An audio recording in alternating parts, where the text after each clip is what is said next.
Hey folks, welcome back to my channel. I want to talk about the aftermath of this kid who got shot. Let's take the race element out of it. Just say this was two Americans, American teenager, an American grown man. Because at the end of the day, we're Americans, right? If you're not under imminent threat, or you have no force of entry where your life has been threatened, you have no right to shoot that person. I mean, we all pretty much understand that, right? But even if this person was trying to kick your door down, you can call the cops, you can show your weapon, but it don't give you the ability, shoot through. If you can see the suspect and this person is not forced entry. Let's just say, because sometimes the media know how to, make somebody a victim and somebody a hero, and vice versa. Let's say this kid was trying to break in, try to break in. You can call 911. You can say, hey, my life has been threatened. You can say, hey, this person, you have access to that. Unless you have a flimsy door, somebody kicking the door, it'll take time. It'll take time for them to kick a door down, right? There's no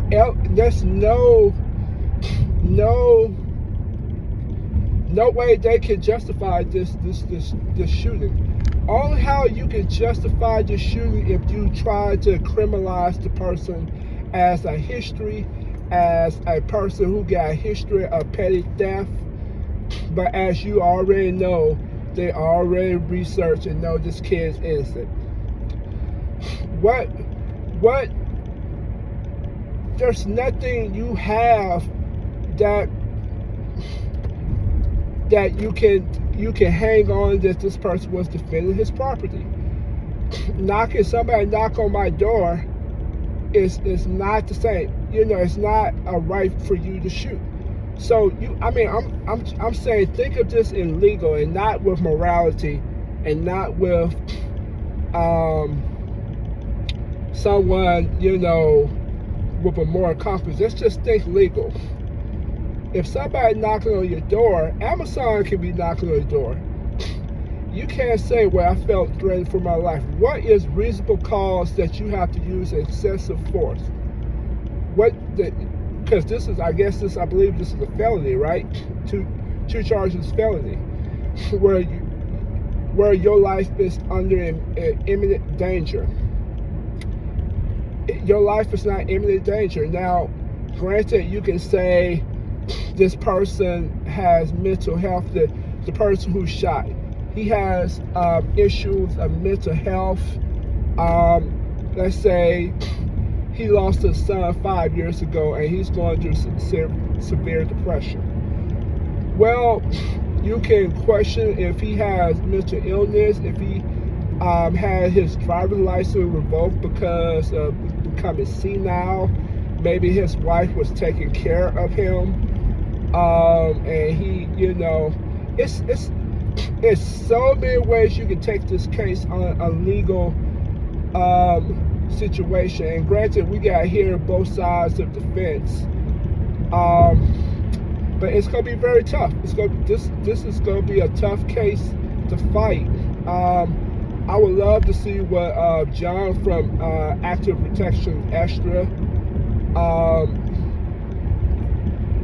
when he sees this case, because I love he goes through all the cases, and he tell you all the ramifications, and he has a lawyer on site.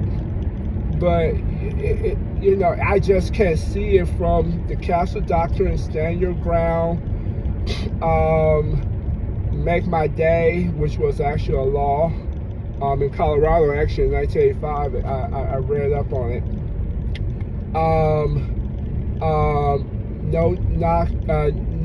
No retreat.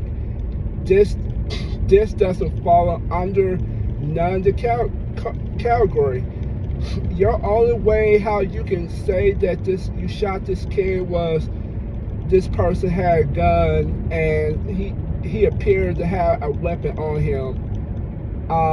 Since there's no evidence of people around, if the guy was a crooked person, he could draw a gun beside him and say, hey, he had a weapon on him, and I was defending my property. But you have no cause of threat. You have no excessive force, which means you don't see any kick towards the property. Depending on your neighborhood, do you have eyewitnesses showing that this person was, destroying my property? This gonna be a very hard case for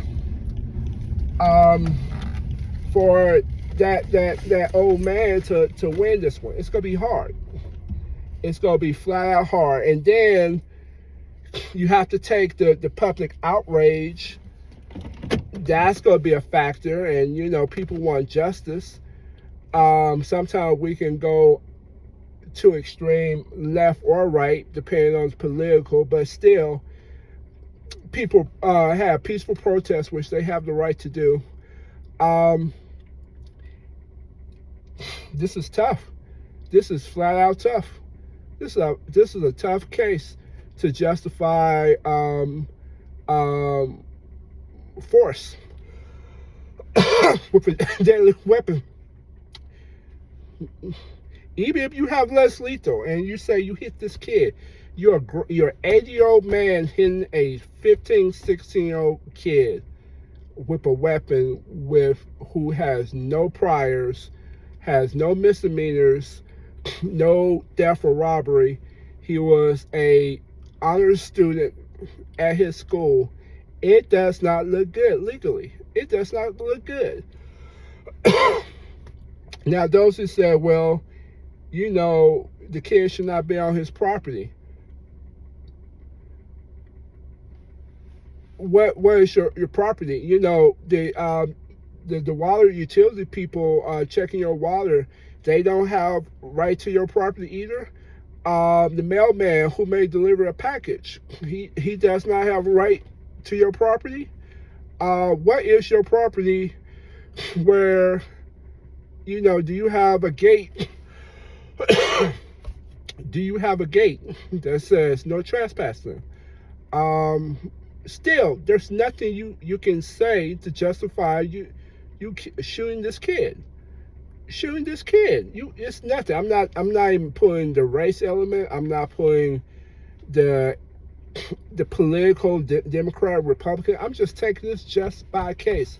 You have no right to shoot him unless you have just cause.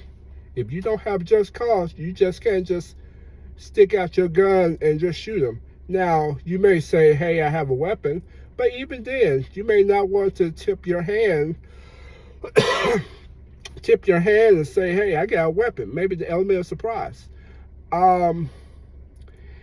It's a lot to play with this case. We're going to have to see how this all play out in a legal aspect.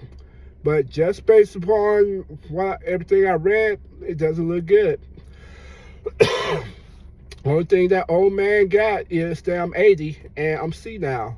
And I'm pretty sure they're going to touch the mental health and say he's not fit to stand trial because he got history of heart or mental health issues or something where saying that he's not fit. He didn't know what he was doing. I'm not even an attorney. So if your attorneys out there see this channel, you tell me in the comments. So have a good one.